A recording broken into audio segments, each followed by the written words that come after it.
A költészet napjára emlékezünk ma, a költészet napját ünnepeljük ma. A költészettel a szavak varázslatos erejét, a líra szépségét, a gondolatok szabad áramlását ünnepeljük.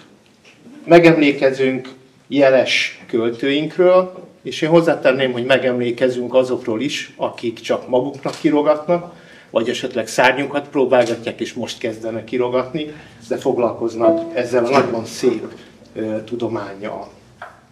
A költészet kifejezi legmélyebb érzéseinket, segít megérteni önmagunkat, segít megérteni és eligazodni a világban, segít helyre rakni a dolgokat, és nem utolsó sorban segít átélni azokat a mérföldköveket, fontos állomásokat, amiket életünkben valaha átéltünk, vagy megéltünk. Kívánom, hogy hasonló élményekben legyen részük a mai délután során. Első csokrunkban, az első kis blogban a szeretetről fogunk hallani verseket. A szeretetről, amely a legfontosabb érzés talán az életünkben, ami erőt ad, motivál, legyőzi a határokat, kitávítja a világainkat, ugyanakkor megnyugvást ad, biztonságot, és ami legfontosabb talán megbocsájtást. Elsőként az első blogban hallgassák meg Őrszigeti Dorka éneklésében József Attila Ahó szív nyugodj. Őt Őrszigeti Dávid és Rieger Attila fogja kísérni. Majd Földesi Hajnaltól hallhatjuk Szeretném, ha szeretnénk egymást, Puskányné Kovács Erzsébet versét. Őt követi Hollósi Ibolya, Mentes Mihály, Valamit egyszer elhibáztam verse. Aztán ismét Földesi Hajnal fog nekünk verset mondani, egy ismeretlen szerzőtől, Öreg Kispán János a vers címe. Aztán Hollósi Ibolya, Gyulai Pál Tanács című versét hallhatjuk. És a kört, az első blokkot Fülöp-Weiler Bettina Anna, az Öreg hölgy vallomása fogja kísérni. Ezt a verset Bettina saját maga írta. Jó szórakozást kívánok!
hol is vagyok, egy számoszál nagyon, helyezkedik egy csontozott utam, kis száraz nemzet izgálgán szuszog, zúzódik, zizzen, izzad és buzog, de fenn a hegyen ágyat bont a kő, mint egykor melléd, mellé leülök, bajos szél jaját csendben hallgatom, csak hulló hajam repes vállamon, ó szép nyugodtan borog a hegyén, szerelem szólal incselek felé, míg a lómadár karcsú koronás, de áttetsző, mint minden látomás.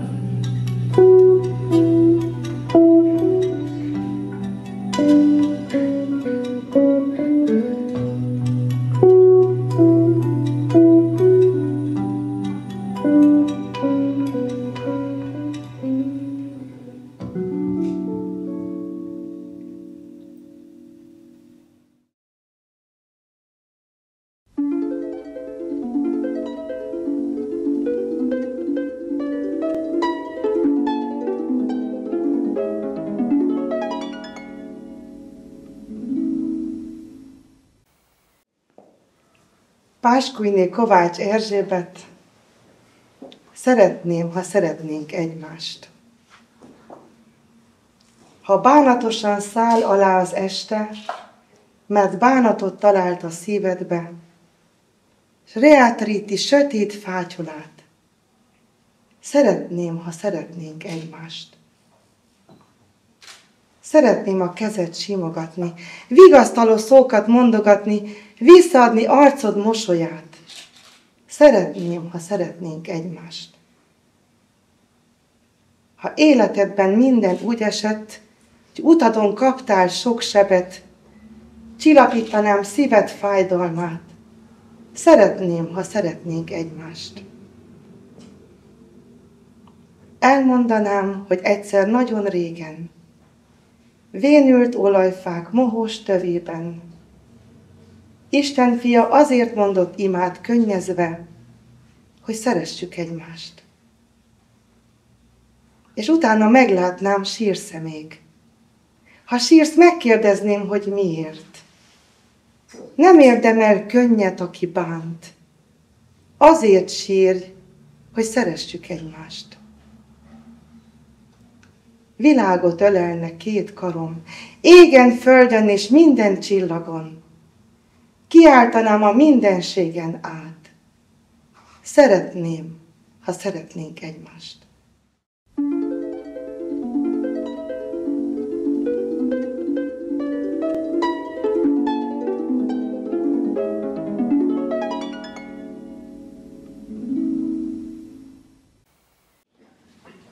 Mentes Mihály, valamit egyszer elhibáztam. Kisgyermek voltam, játszadoztam, lepkét hajszoltam könnyű testtel, virágoknak bókokat mondtam, amikor arra jött a mester.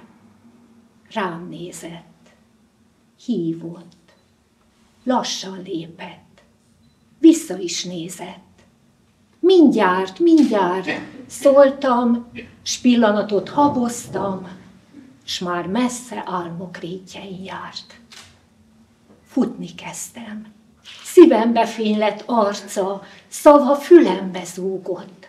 Kergetőztem gyerekes kedvel, hajtva szívem e vágykorongot. Kiáltoztam, tetszett a hajrá.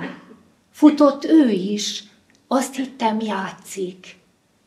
Az út csak nem fogyott. Így értünk egy újabb életállomásig. Gyors vonatra szálltam ottan, gyors vonaton tán elérem. Kergettem szívem napkorongját, forrón égett vágyától vérem. Állomásokon átrobogtunk, megállás nincsen, pihenés nincsen, vacsora nincsen, alvás nincsen. Vonaton fut előlem az Isten. vonat. A kazánt mások fűtik, más diktálja a sebességet. Amerre enged zsarnok sínpár, arra visz az akarat téged. Magamnak kell kormányhoz ülnöm, gépkocsi kell, mely átröpítsen hegyen és völgyön. Mind hiába, gépkocsin fut előlem az Isten. Az ország útja köves, gödrös, az útszéleken gyilkos árok, el a földről, sasok útjára térni, repülőgépbe szállok. Föld, hegyek, felhő, mind elfogytak, lihegek fáradtan, kifultam. Egy mérföldre repül előttem, úgy, mint amikor elindultam. Valamit egyszer elhibáztam. Hívott. Nem mentem bután, restül, pillanatot késtem, s behozni nem tudom egy életen keresztül. Futok utána, látom, ott van, nincs közelebb, és messzebb sincsen. De tudom, hogy soha el nem érem, ha nem jön vissza értem az Isten.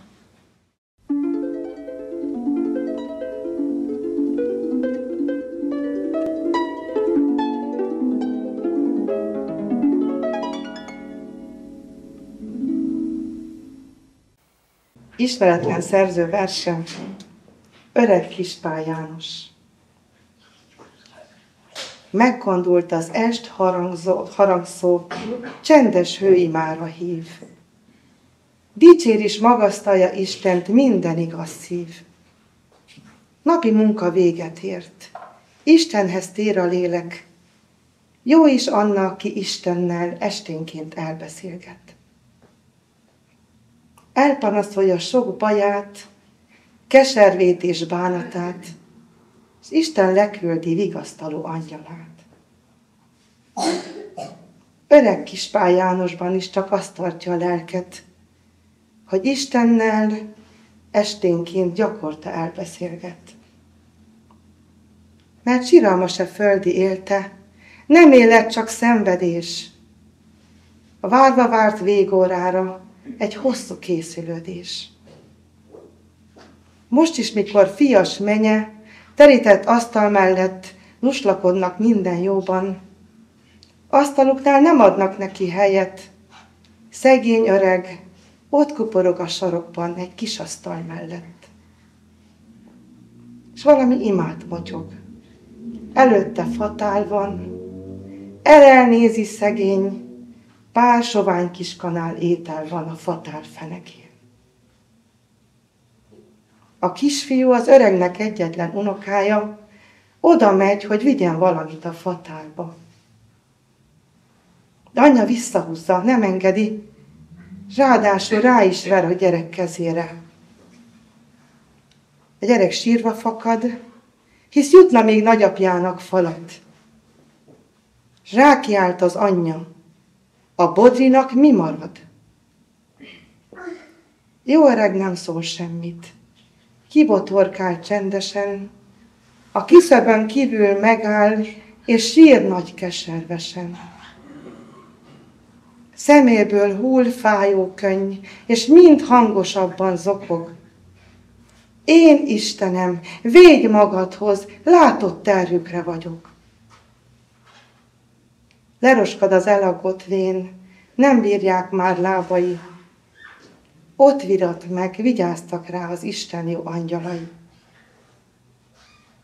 Nem is oly rég, még nem így volt. Nem volt ő útban göröngy, mikor övé volt minden, a szőlő, a ház, a föld.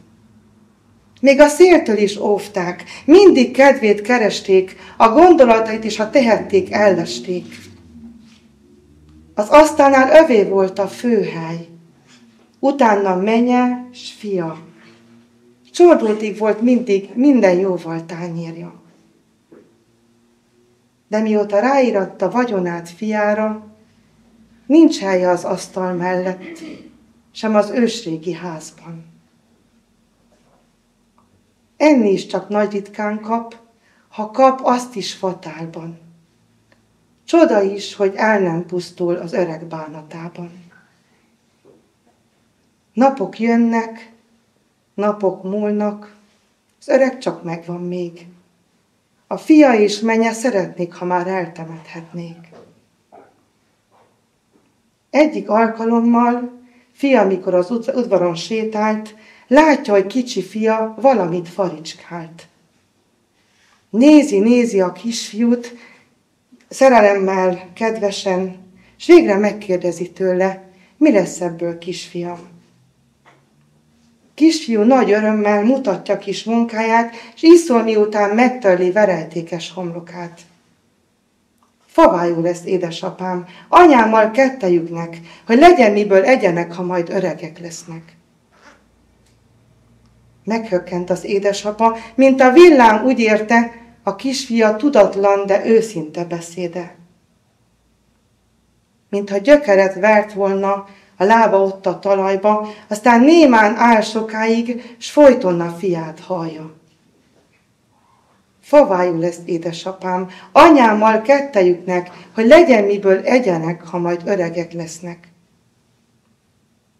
Szégyen égette az arcát, épp arra jött öreg apja. Szerette volna, a föld megnyílik alatta.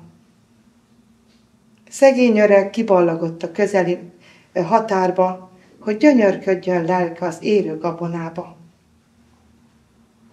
Fiát tépi, marcangolja rossz lelkismerete, mint bement látja, hogy ebédhez terítenek. Saját maga tesz egy szép újtányért az asztalfőre, odaszól feleségének, apám eszik belőle. Tálalva van már az étel, de az öreg nincs sehol. Elindul keresni fia, hogy meglelje valahol. Meg is lelte. Hívná is, de nem lehet. Bánatában, fájdalmában meghalt szegény jó öreg.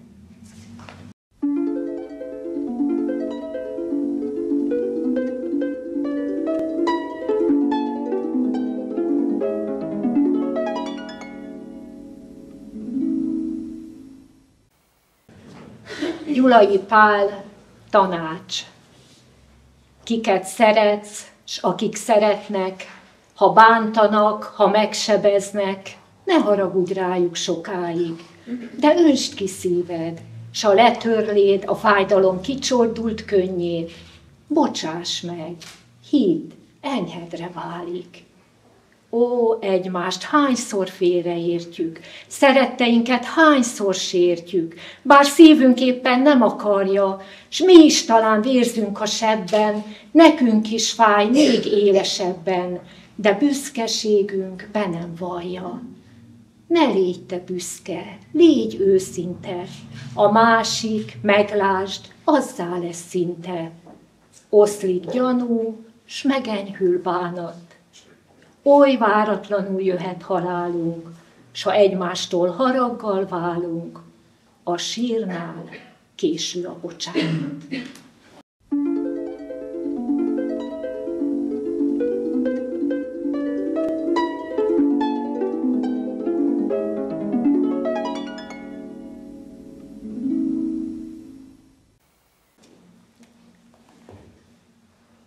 Hát eljöttél. Végre itt vagy velem. Olyan hosszúak a napok nélküled, és olyan üres és szótlan már az élet. Nem tartogat újabb csodákat és meséket. Gyere, ülj ide. Én majd a hokedlit hozom. Fényeddel ragyogd be az otthonom. Idén későn jött az ősz. Hosszú volt a nyár. Meséld el, még vártalak, merre jártál. Igyál egy kávét, főztem eleget. Egyre többször ölelnek át a hűvös reggelek, és egyre nehezebben kelek ki az ágyból. A hulló falevelek árulkodnak az elmúlásról, és én lassan 3 emberöltőn át is láttam a telet. Rideg komorsággal gyászolja az életet. De most mesélj. Szeretem hallani a szavad. Isten rajtad keresztül adott újabb szárnyakat. Mondd el, mi bánt, mi okoz örömet. Nyisd ki láncokkal lelakatolt börtönömet, és söpört ki szívemből a havat. Én azt hiszem, már feladtam az álmokat. Fáj a lábam. Alig bírom már a lépteket. Néha unom a fájdalmakkal teli életem. Voltam a könyvtárban, kávét is kaptam. Mikor hazaértem, a kisajtót nyitva hagytam, hát ha jössz. Hát ha leülsz ide mellém. A verandát szép lassan belepi a falevél, majd felsöpröm és a kukába teszem. Van egy kis kalácsom, megeszed? Nem menj még. Maradj, ha nem bánod estig. Az idő mellette túl gyorsan telik, de mikor várlak, a mutató ólomlábon jár a falon, és van, hogy már csak megállítani akarom, és nem siettetni, hogy forduljon a tegnapból a mába. Néha azt érzem, minden akaratom hiába, mert az élet rohan tovább, futva a sietés. Azt hiszem, engem itt felejtett az Isten. Menj, ha menned kell. Várnak rád mások. Lógnak még levelek a diófágon, azt még felsöpröm, ha lehullott mind. Az ölelésed számomra igazi kincs. Szoríts erősen. Hát, ha addig kitart. Még végre hó takarja be az őszi javart. Ezek után a öregkori magányos szavak után egy picit evezzünk át az ellenkező oldalra, evezzünk át a törpék szigetére, vigyünk vidámságot a világba. A következő csokorba hallgassunk verses meséket, ezek között lesznek gyerekmesék is, de lesznek azért felnőtteknek szóló verses mesék is. Elsőre hallgassuk meg Bondor Zsuzsát, Jegvelet kikötő saját dalát fogja előadni. Kísér... Dávid? Nem? Nem, ja magad. Bocsánat, ezt nem beszéltük meg. Bondor Zsuzsát, utána Pufnágel Annától fogjuk hallani Veres Zoltán Irgum Burgum Benedek című versét, aztán Láda Luca, Fazekas Anna öreg néne őzikéjét fogja előadni, utána Láda Lotti Petőfi Sándor Anyám tyúkját hallhatjuk, utána Turanic Ádámtól fogjuk hallgatni a Csókai Csókát, bocsánat, aztán László Réka fogja előadni nekünk Tóth Árpádtól egy holdkoros apró történetét, végül pedig László Bendegúz és László Zsófia fogja Bordó Sárkány, Lány és a Sárkány című darabját adni.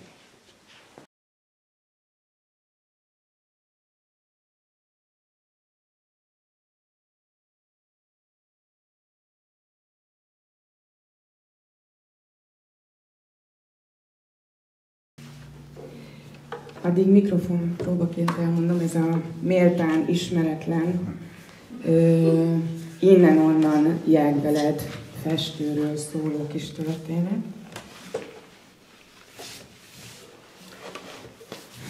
Igyekszem rövidre fogni. Azért elég szépen.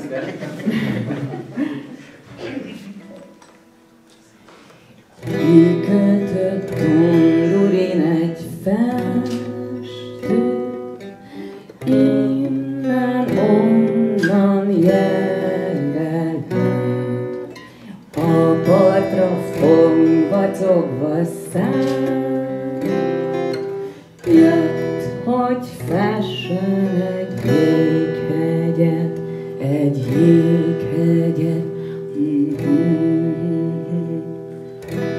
De jó lenne egy forró teát inni, kaphatnék.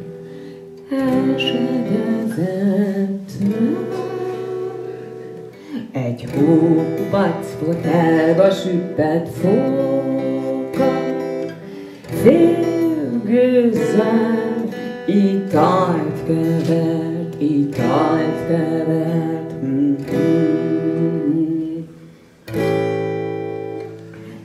Kedves Kedvesen mosolygott Rozmarin, szánta, hogy motyog remek. Gondoljon egy kandallóra, mondta, úgy hamar átjárja a meleg, s félretolta, amit hímzett éppen, terítőjét, mely csupa jégvirág, és merített a kannájából fürgén egy pohár jó meleg áfonyát.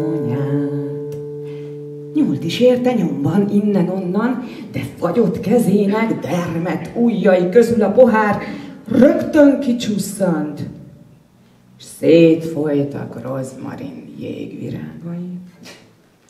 Röstelkedett jel veled a festő, s ha segíthetne az ecset, pingált volna sok szép jégvirág, így csak csüngyetten hebegett, hogy megmutatnám így a nagy világnak, milyen szépek a jéghegyen, de talán jobb, ha távozom most, s itt hagyom önnek egy képemet.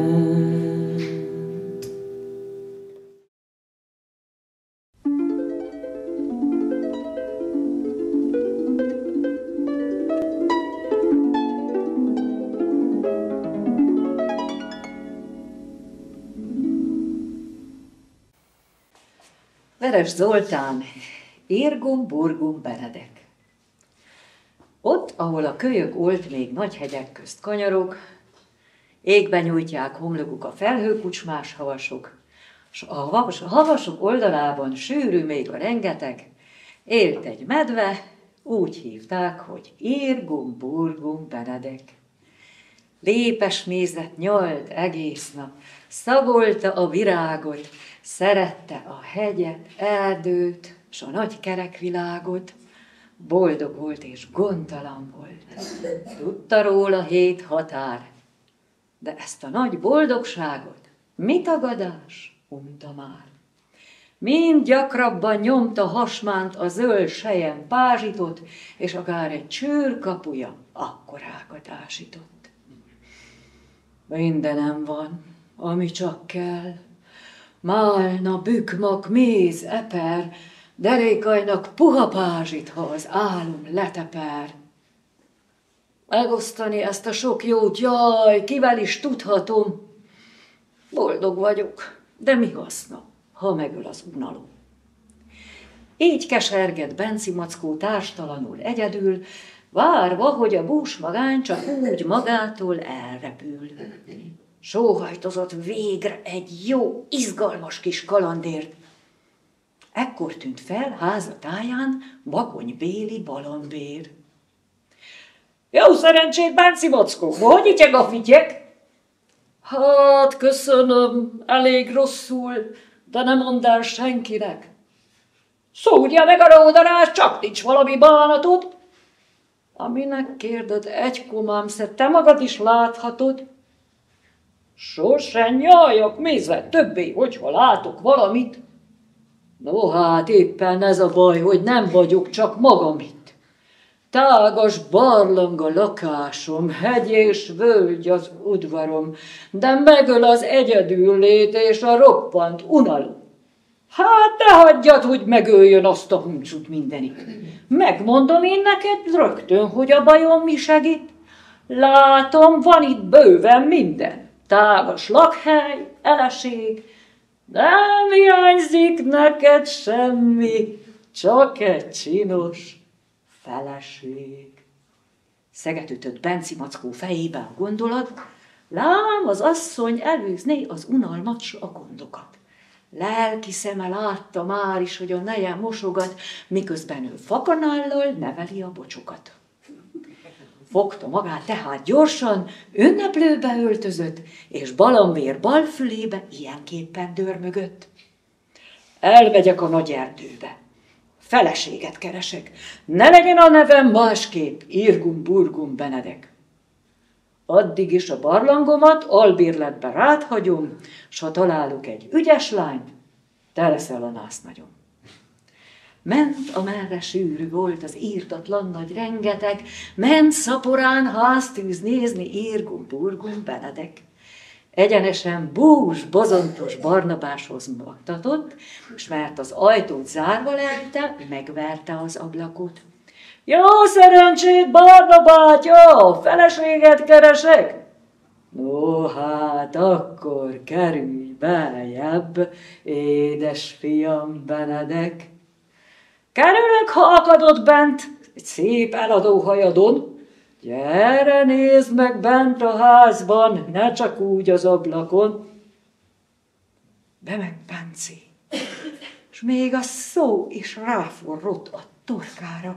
Olyan csuda medvelány volt, bársony fülű borbála, szája széles, talpa tányér, kerek fülén pamacsok. Dörmögését visszhangozták a kelemen havasok. Körme hegyes, foga éles, tölgyfa törzsa termete, bizonyosan születik majd 9 vagy 10 gyermeke. Szőre sejmes, orra fényes, szemével se kancsalít. Benci nyelt egyet, és így szólt. Megkérem a mancsait. Így tartották meg a híres nevezetes esküvőt, ahol Bori Benedeknek hűszerelmet esküdött. Mondhatom, a mai napig egyfolytában boldogok, házuk táján végzsivajjal hancúroznak a bocsok. Bori főz a kis családnak, s hogyha ettek, mosogat. Benci pedig fakanállal neveli a bocsokat, hogyha egyszer nagyra nőnek, mindahányan legyenek derék medvék, mint az apjuk, Irgum Burgum Benedek.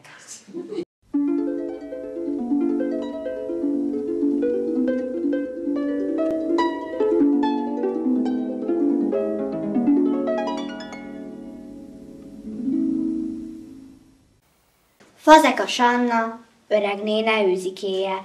Mátra alján falu szélén lakik az én öreg néném. Meleg szívű, dolgos, derék. Tőle tudom ezt a mesét. Őzgidácska, sete-suta, rátévedt az országútra. Megbotlott egy kidőlt fába, eltörött a gidalába. Panaszosan sír szegényke, arra ballag öreg néne. Ölbe veszi meg sajnálja, hazaviszi kis házába.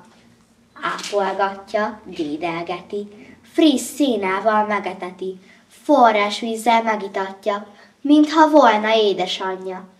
Cilicica, bodri kutya, mellé búvik az ugajba, tanultak ők emberséget, nem bántják a kis vendéget. Gyorsan gyógyul gidalába, elmehetne az őszbába, vidám táncot ellejthetne, de nincs hozzá való kedve. Barna szeme bús szomorún, csüng a távol hegykoszorún, reggel bíbornapsugarak játszanak a felhők alatt. Esti szellő ködöt kerget, dombok, lankák üzengetnek. Vár a sarjú, gyenge hajtás, gyere haza gidapajtás. Kölybe lábad az ő szeme, hely, nagyon is visszamenne, csak az anyja úgy ne várná, csak a nénét ne sajnálná. Éjjel-nappal visszavágyik, hol selyemfű, puha pázsik, tarka mező százvirága ősztestvérként hazavárja. Hol mókus ugra-bugrál, kopácsol a tarka harkály, vígan szól a kakuk hangja, bábot cipel szolgos hangja. Várja patak, várja szellő, kék ég alján futó felhő, harmadgyöngyös harangvirág, vadárvácskák, kékek, lilák. Öreg néne megsiratja, vissza, dehogy mégse tartja. Kiki lakik hazájában, ősz erdőben, emberházban. Kapuig is elkíséri, visszatipeg öreg néni, és integet, amíg látja. Éj, boldogul őszgidácska! Lassan lépd el, csendben ballag, Kattanajtó zörren ablak onnan leséregnéne, kisgidája visszanéze. Haszontalan állatkája egyre jobban szaporázza, s olyan gyorsan, mint a villám, fenterem a mohas sziklán, de a tetőn, hegygerincán, megfordul, hogy búcsút incsen. Ég ágyon rét kicsi csalit, s mint a szél eligramodik. Nyár elröppen, levél sárgul, lepereg a vénbük fárul, hóborul már házra rétre, egyedül él öreg néne. Újra kihajt, fű, fa, virág, nem felejti a kisgidát.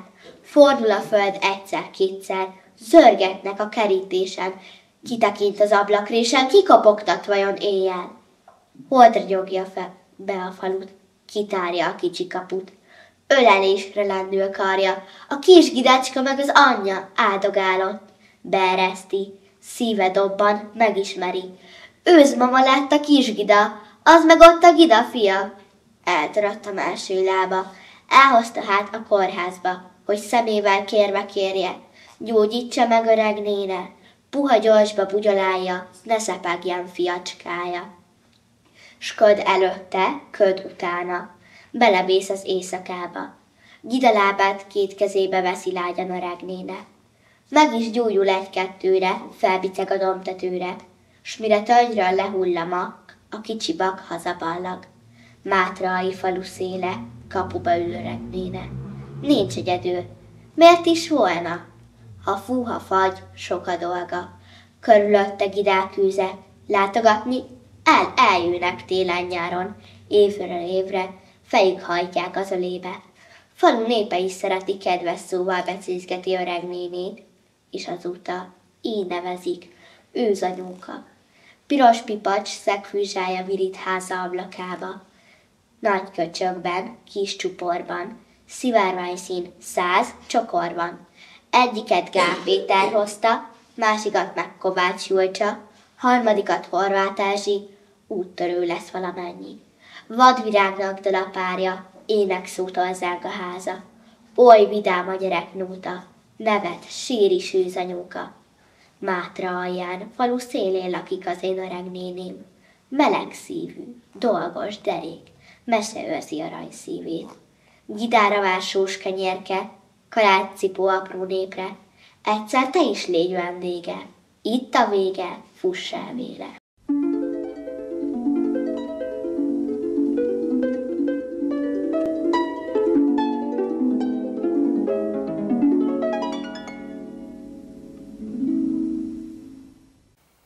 Petőfi Sándor, anyám tyúkja.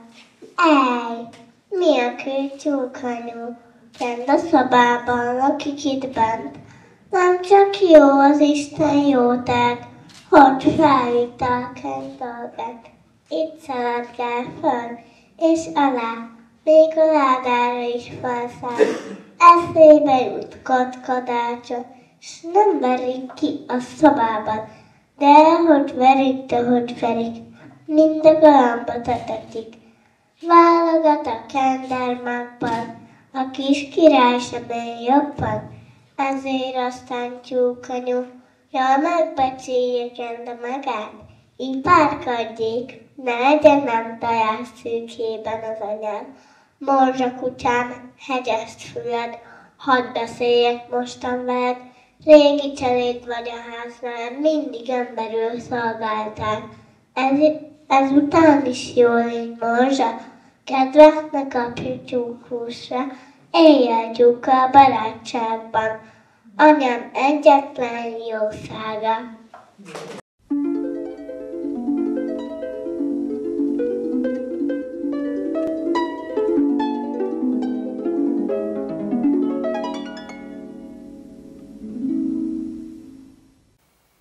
Móra Ferenc, Csókai Csóka.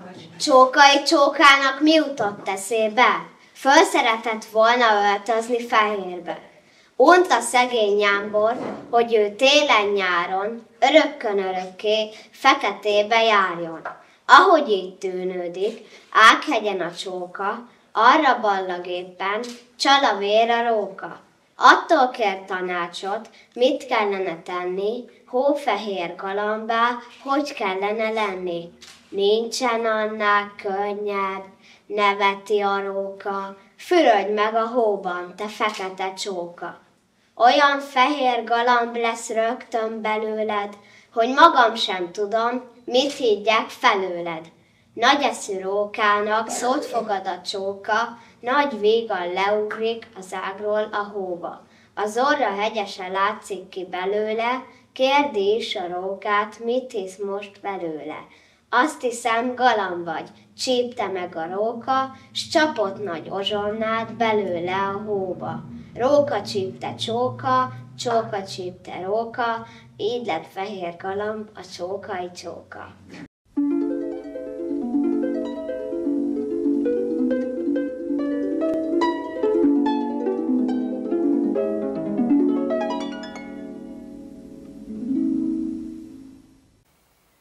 Tóth Árpád, a holdkóros aprót története. A hold.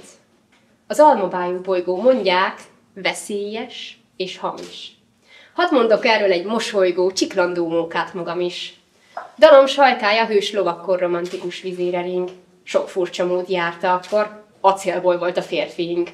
Viszont a drága, női meznek sok csipkát, e bájos holmikat, miket ma csipkével hímeznek, vasöv pótolta. És lakadt. Finom kiskor volt. És a korban élt egy kedves, nyúlánk legény, legnyalkább az apróti sorban, de jaj, beteg vala szegény. Azon kapták őt éjről éjre az alapártos bakterek, hogy egyre a kastély erkélyre mászkál szegény kórus gyerek. Megtörtént néha, hogy lepottyant, s majd szétszúzta a meredély. De a fiúnak ez meg se kottyant, megint mászott, ha jött az éj. Hát összeöltek a tudósok, s tűnöttek ez hogy is lehet, s lévén tudományuk jó sok, meg is fejték ez esetet.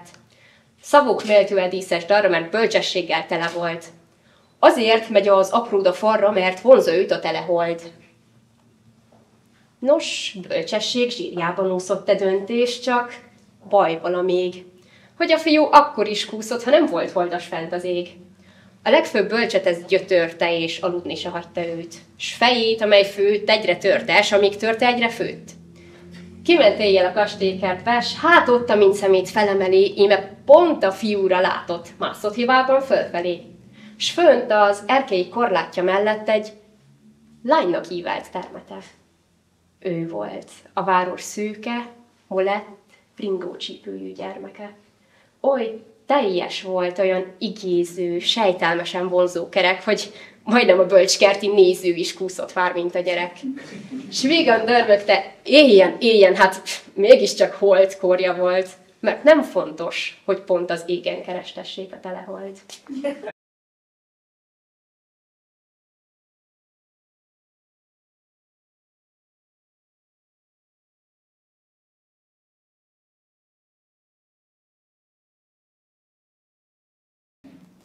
Élt egyszer egy várban egy király, ő és a király leány. Messze szép hercegnő hírében állt, híre így messzire szállt. Jöttek a kérők egymás után, kézben a land helyett fegyverek, zengék a fémek talán. Címekkel, rangokkal díszes sereg, áll már a várudvarán. Nézi a lány, de ő másra vár. És jönnek a kérők, és csillognak fegyverek, de nem látja köztük a párját. Mert semmi sem csábítja, komfa sem dísz, csak mint évek óta vár. Mert éjjel a hercegnő álmot lát, s abban idézi meg vágyát a sárkány, ki elviszi szerelme szívét, elrabolja minden éjszakán. Jól figyelj rám, király, egy sem bársányodért jöttem az útra készen. Menj el a föld alá, mert ha nem állsz tovább, úgy fejed kopjának ég egészen. Egy barlang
Szívekért, vétekért, minden szép életért, kár minden külcsebben zúgat engem. Múlt lassan elsuhan, 100 000 év rohan, századok tűnnek fel minden percben. A barlanghoz érve, a lány csak általán kis év, még nem tudja, milyen éjfél után.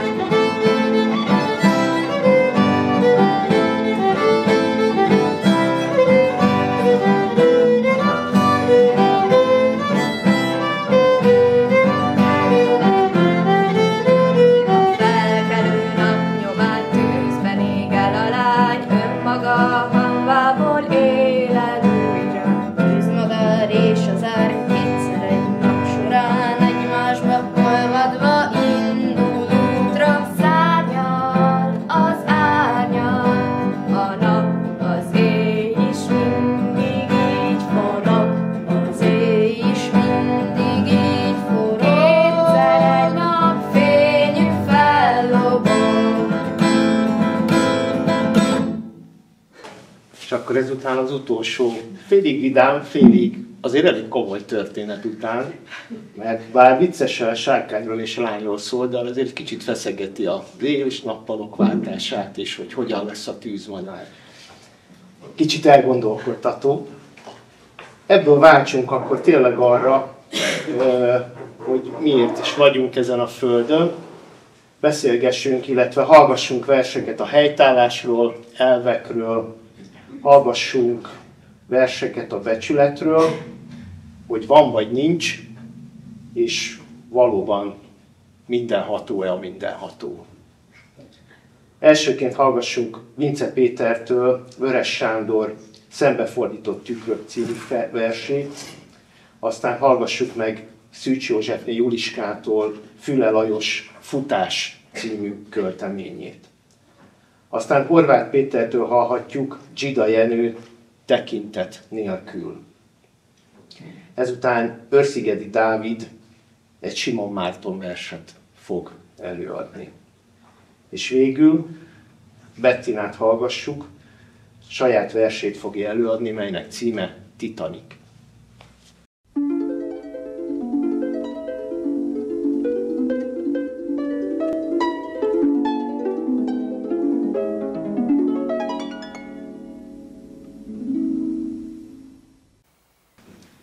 Örömöm sokszorozódjék a te örömödben. Hiányosságom váljék jóságá benned.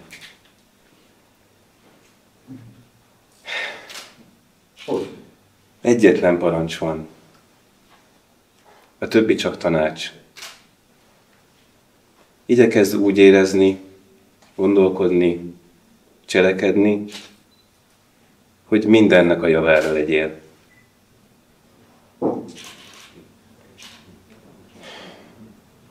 Egyetlen ismeret van, a többi csak toldás. Alattad a föld, fölötted az ég, benned a létra. Az igazság nem mondatokban rejlik, hanem a torzítatlan létezésben. Az öröklét nem az időben rejlik, hanem az összhangállapotában.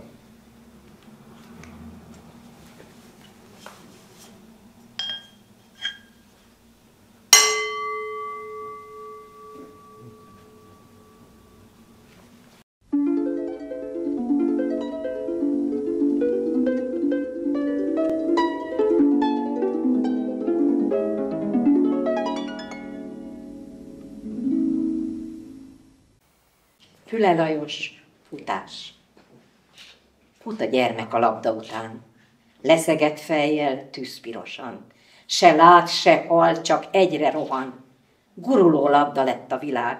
Szüntelen űzi hajtja a vágy, 100 utcán, téren, 1000 veszélyen, millió anyai kétségen át. Gyönyörű szépen, s balga után, fut a gyermek a labda után. Fut az ember az élet után, leszegett fejjel gyötri magát, Kincseit egyszer csak, hogy elérje, kergeti álma, hajtja a vére. Kenyér gurul a lába előtt, vagyon gurul a vágya előtt, hírnév, dicsőség álma előtt. Rohan utánuk éveken át, a fogyó úton, életen át, 100 utcán, téren, 1000 veszélyen, millió isteni bánaton át. Gyönyörű szépen, s balga bután, fut az ember az élet után. Fut az Isten az ember után. Mert mindent lát, és szánja nagyon. Guruló szívét csak, hogy elérje, hogy fut utána, hull bele vére. Ott fut az utcán, ott fut a téren, egész világon, sok ezer éven, sok mérhetetlen, megérthetetlen, keresztre írott szenvedésen át, hulló igével, kiontott vérrel, viszonozatlan mély szerelmével fut az Isten az ember után.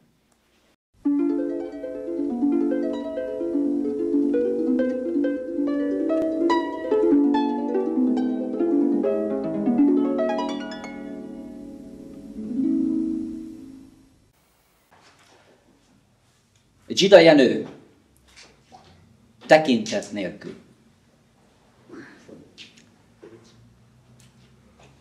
Be kell látnunk, ha kérdeznek, becsületesen felelni kell.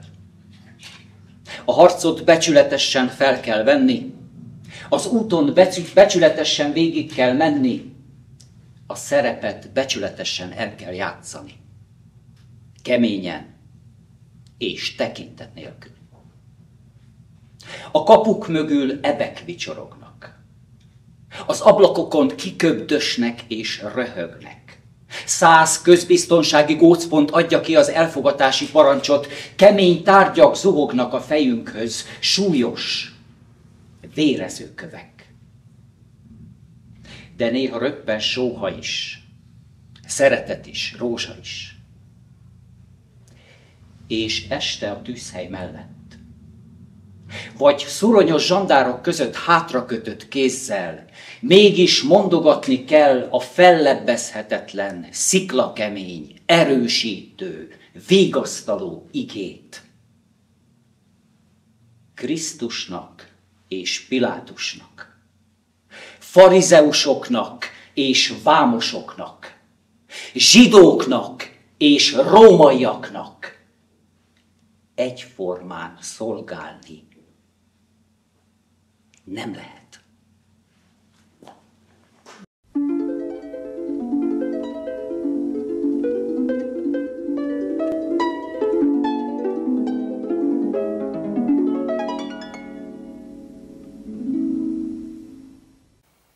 Simon Mártonról nem tudom, hogy ki hallott már, ő egy kortárs neo-avantgárd költő. Igen, köszönöm szépen, egy kezet látok a levegőben.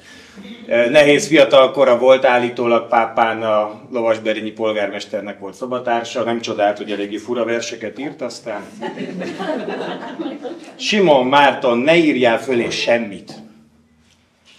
Valahol azt olvastam, állítólag szokás volt a háztartási hűtés feltalálása előtti évszázadokban egy békát dobni a tejbe, a teljes dézsába, hogy ne savanyodjon meg. Vagy lassabban. Valami váladék miatt a bőrén. Erre hogy jöttek rá vajon? Élő békát a tejbe. Elképzelem, ül. Néz maga elé, zöld, nem érti. Töpreng a hülye életén, a fehérlő sötétben, vagy még azon sem. Csak gondolja, fel kéne hívni valakit, csak úgy gondolja. Az apját nem gondolja. Le kéne vigye végre a szelektívet, gondolja. Aludnom kéne, gondolja. Miért nem tudok aludni már megint, gondolja. Mi ez a zaj a fejemben, gondolja. Mi vagyok én, gondolja. Mennyi rám nehezedő félreértés, gondolja.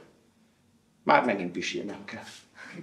Gondolja, a Világ nagyobbik része szenved, nekem meg még jogsim sincs, gondolja. Bármiről akarok beszélni, magamról kezdek el, gondolja. Mennyire barom szokás ez is, gondolja. Leveses tálba ejtett telefon, gondolja. Elaludtam egy pillanatra, gondolja, ez a táj is milyen, gondolja. Itt mindenki idegesítő, gondolja. Én is, gondolja. Csak annyi biztos, hogy itt vagyok, gondolja. Semmi mást nem tudok magamról, gondolja. Legfőjebb, hogy a búcsúszámra szoktam mindig belejönni a táncba. Gondolja. Mindjárt megszólal egy riasztó, gondolja. Megint, gondolja. Álmomban cinegék csipegetik az agyvelőm, és elfelejtik, merre van fölfelé, gondolja. Így nevetgél magán az unatkozó pokol, gondolja. Ez nem egy életbölcsesség volt, tegyétek le a tollat, gondolja. Mi lesz már, gondolja. Én már nem is vagyok itt, csak a gondolataim, gondolja. A béka a tejben. Lehet, hogy nem is igaz az egész, nem tudom, hol olvastam, szerintem se biztos. Az se, hogy ez vers, meg különben is mi közöm nekem a békákhoz.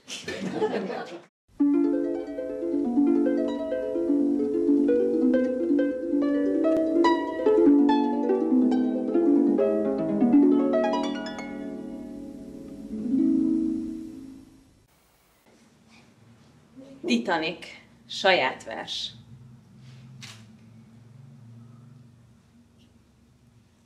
Nem beszélni nehéz, kiabálni, ha baj van. Csendben végignézni, halkan, talán suttogni se, hogy már itt a vihar. Csekély az az erő, ami még percekig kitart, csendben maradni nehéz, mikor látod, hogy a szó már kevés, bármit is megállítani. Bárkit lehetne vádolni, mikor süllyed a hajó. Sötét tengerben merítve mindazt, mi jó volt egykor, és emlékkész elidőlt. Ezek az emlékek elévült börtönében élünk már oly sokan. Csak meredünk az omladozó kőfalra, és nem szólunk, nem beszélünk. Halkan, suttogva mesélünk, hogy a kapitány meg ne hallja. Semmit se tenni a bajban, nem csak bűnrészesség, de cinkosság. Az egész merülő hajógyilkosság, és mi végignézzük, ahogy a jéghegy az úr. A kapitány vödréből is csordul már a víz, de még merni próbálja. Ez az észszerűség hiánya. És a legénység áll meretten, némán, saját becsületüket is feláldozzák, csak hogy együtt vesszenek a mélybe. A fulladás lassú és kegyetlen halál az éjbe, és hiába nyújtjuk segítő kezünk, nem markolják. Csak utolsó lehelletük száll fel a sötét és hideg égbe, a rideg, könyörtelen messzeségbe. Nem minden halál hőst tett ezen a világon, de lehúnyni szemünk álmatlan éjszakákon, és azt súlykolni, hogy ez így van rendben. Hagyni, hogy ami szép volt, az elveszhessen, és várni, hogy a hazug rozsda szebben csillogjon a tiszta, sárga aranynál, vakként tapogatózni a felkapcsolt villanynál az élő és lélegző test földbehantolása. És ugyanolyan bűnös, ki a sírt ássa, mint az, ki végignézi a ravatalt már. Nem kell várni az ivatart, az egész életünk egy viharban áll.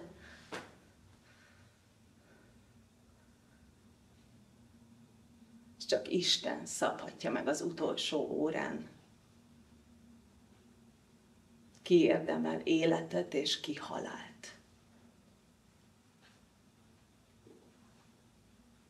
De még ő sem mentheti meg a kapitányt.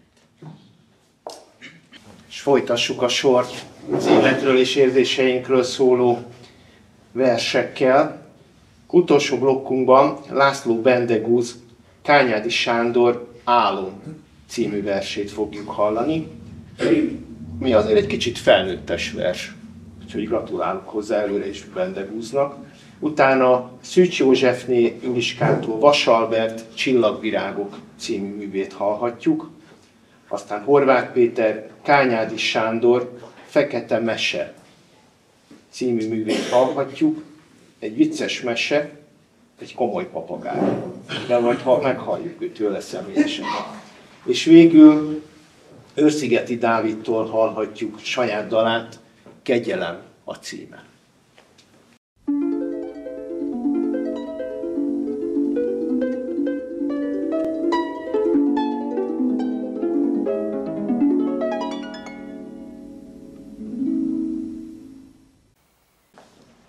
Kányádi Sándor, Álom. Furcsa támadtam az éjjel, 2 csikót fogtam kötéllel, 2 gyönyörű pejcsikót.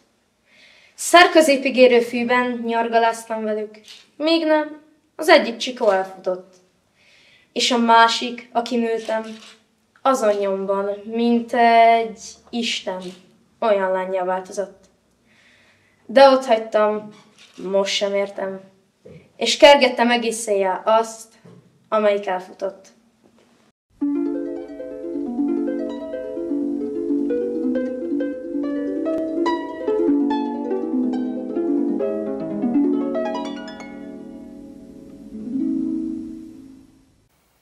Vasalbert Csillagvirágok. Mikor a tavasz osztja csókjait, s az zölderdőkön napsugár ragyog, felébrednek a nedves pázsiton piciny, fehér, kis földi csillagok. A harmadcseppes réteg bársonyára fehéren hull 1000 csillagvirág, felette lágyan elsusog a szellő, s az erdő szélén intenek a fák. Volt egyszer egy csillag, fényes, ragyogó. Ezüstsugártól tündökölt az ég, reggel is sokáig oltogatta erős fényét a kékes messzeség. Egyszer meglátott messze valahol egy sápadfényű testvércsillagot. De elvesztette, s keserves bánatában a horizonton végigvágtatott. Aztán széthullott 1000 kis vadvirágra, s a földre hullva többé nem ragyog. A tölgyfaerdők pázsit szőnyegén keresik azt a sápadt csillagot. Verseim picin csillagvirágok, s én egy olyan hulló csillag vagyok. 1000 darabra tépve lelkemet keresem, azt a testvércsillagot.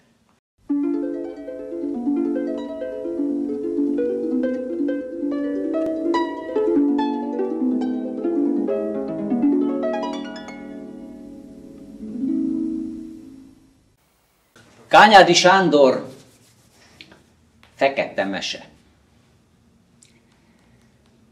Egyszer egy nagykerek erdőben, már azt meg nem mondom, hogy Afrikában vagy Dél-Amerikában, de ott, ahol a papagájok, kolibrik, kanárik és a kis paradicsom madarak nem kalitkában, de szabadon, békességben tanyáztak, rikácsoltak, furcsa gondolata támadt az egyik tarkatollú törpepapagájnak. Miénk az erdő, a dzsungel, minden fája lombja. Beszéljen, rikácsoljon hát mindenki papagájmódra. Megszeppentek a kolibrik, kanárik, meg a kis paradicsommadarak, mert hát ők kevesen és gyengécskék voltak. Igenis, papagájmódra, rikácsolta most már a többi papagáj is. És azt is közhíré tették, hogy aki felsőbb ágra vágyna, az járjon papagájiskolába. Ettől még jobban megszeppentek a kanárik, kolibrik és a kis hozzájuk hasonló kicsike kis madarak, lekotródtak a fákról, és a fák alatt szomorkodtak. tanácsot kellene kérnünk a sastól. Pittyegték fejüket összedugva. A sas itt nem parancsol! Rikácsolta a fő-fő papagáj, s vele a többiek is a fákról. Nem parancsol, nem félünk mi senki sastól, a sas többé nem király. De nem ám! Ordították kórusban minden fán. De egyszer csak elsötétült az erdő, mintha egy hatalmas felhő szállt volna a legmagasabb fára. Mi ez a ricsaj lárma? Rikkantotta el magát a madarak királya, mert ő volt, a sas volt az ő hatalmas mi voltában. Sasul tanulunk, sasul! Vágta ki magát a fő-fő papagáj nagy ravaszul. Sasul-e? No hát ez derék, de mintha másról lett volna szó, az elég. Sasul tanulunk, sasul! Bizonygatták most már a többiek is fürgén és ravaszul. Megrázta magát a madarak királya, szétnyílott hatalmas szárnya. Jeladás volt, amitől egy-egy sas szállott minden fára. No hát, hogy a tanulással sokat ne kínlódjatok, ezennel leckét magam adok, mondta a sas király, és azzal a fő-fő papagájt tollastul bekapta. De a többi sas is követte a példát, és ki bekapott egy-egy papagáj példányt, azzal tovaszálltak. Nagy csönd lett az erdőben. Aztán szépen lassan a többi madár is visszaszállt a fákra. Együtt szomorkodtak, ki a maga nyelvén. De a papagájok soha nem felejtették el ezt a szomorú, fekete leckét. Senkire sem akarják rátukmálni a maguk hangját, nyelvét. Inkább ők tanulják meg a többi madár, sőt, még az emberek nyelvét is.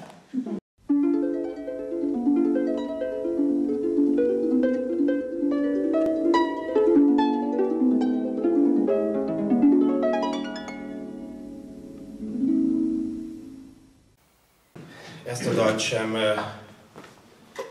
egyedül fogom játszani, hanem Riger Attilával, akinek ezúttal is köszönöm, hogy belecsöppent ebbe a rendezvénybe, mint jazzgitáros a költészet napjába.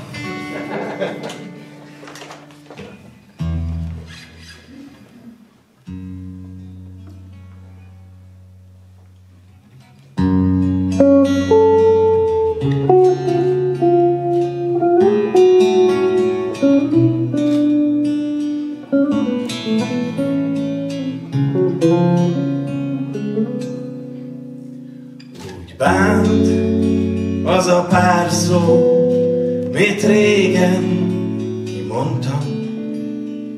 Feledném, de nem lehet, míg érzem a hegeket.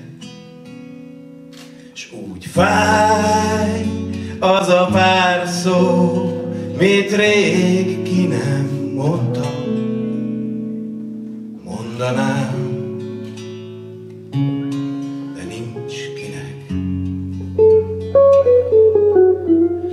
az idő nem segít, nem múlik, nem enyhít. Vétkeim magammal hordozom, nincs ki feloldozzom. Imák, amik halkan felszálltak az égbe, a múltam el nem törölték, a sebeket nem kötözték.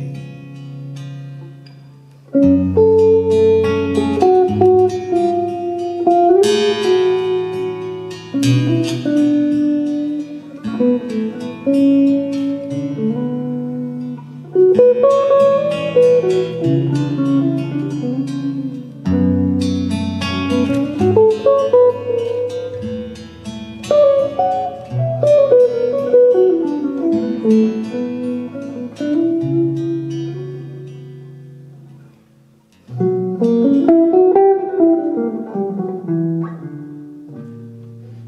te drága kincsem, nincsen semmi veszve, az vagy, aki most vagy, a múltat terhét tedd le.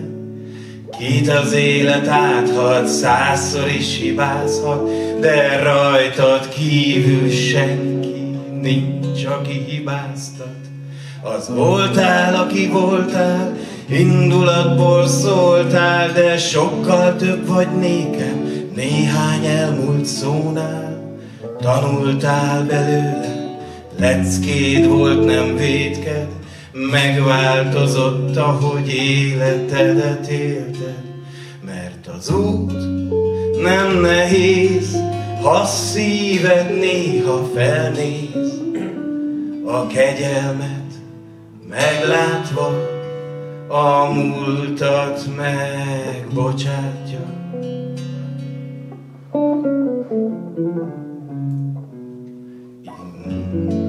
A rend és a csend azt súgta, szeretnek odafent. A múlt kisimult, és lelkem végre elcsitult.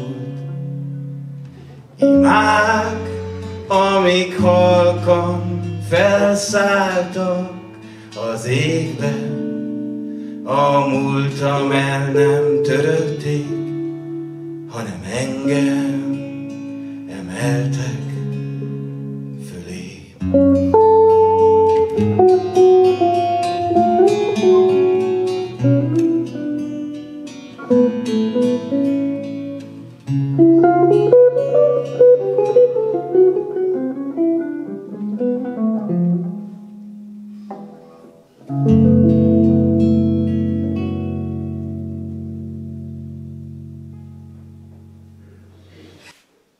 Remélem elég lelkierőt gyűjtött mindenki a következő egy évre,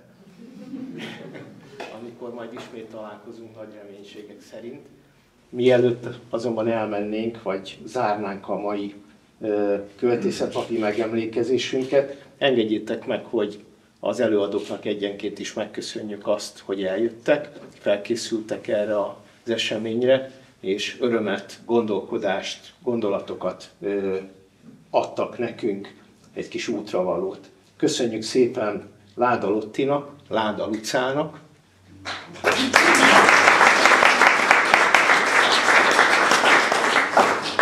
a László testvéreknek, László Zsófinak, Rékának és Bendegúznak,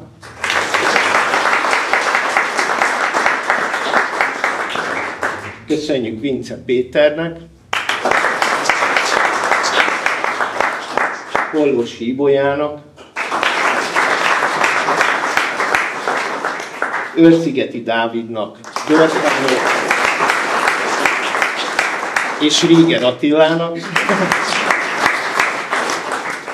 Földesi Hajnalnak, Gondor Zsuzsának, Szőcs Józsefné Juliskának,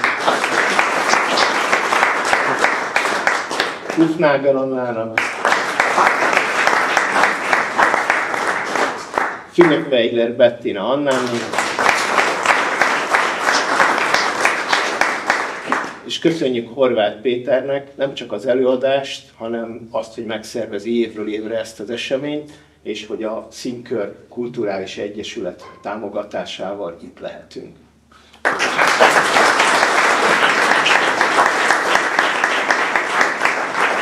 És aki utoljára jött, de itt volt, és beugrott, és elmondta, nagyon szépen köszönjük Turanic Ádám.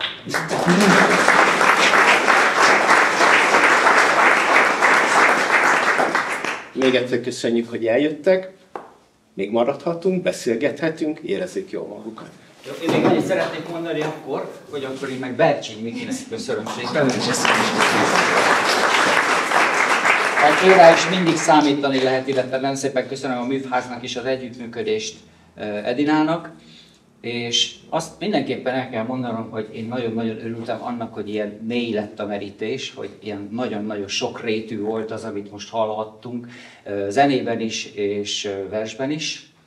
Nagyon jó, hogy voltak önálló, illetve saját versek is, mert azért ezt is érdemes egy kicsit megnézni, és én annak nagyon-nagyon, mindenkinek nagyon örülök. Nagyon örülök, hogy Attila például, Riger Attila teljes meglepetéssel ugye betoppant, de most nem akarok mindenkit név szerint kiemelni, de én annak nagyon-nagyon örülök, hogy a fiatalság is jön, és nagyon-nagyon magas színvonalon jön, én azt gondolom, úgyhogy ez számomra nagyon-nagyon felemelő és jó érzés arra, hogy mi lesz itt majd jövőre, meg 2 év múlva, nem tudom, amikor én már mondjuk nem akarom feltétlenül ezt csinálni. Úgyhogy mindenkinek nagyon szépen köszönöm, és még egyet meg szeretnék jegyezni, hogy a Gécs sütőre is támogatta a rendezvényt, a pogácsát ők küldték nekünk. Köszönöm szépen.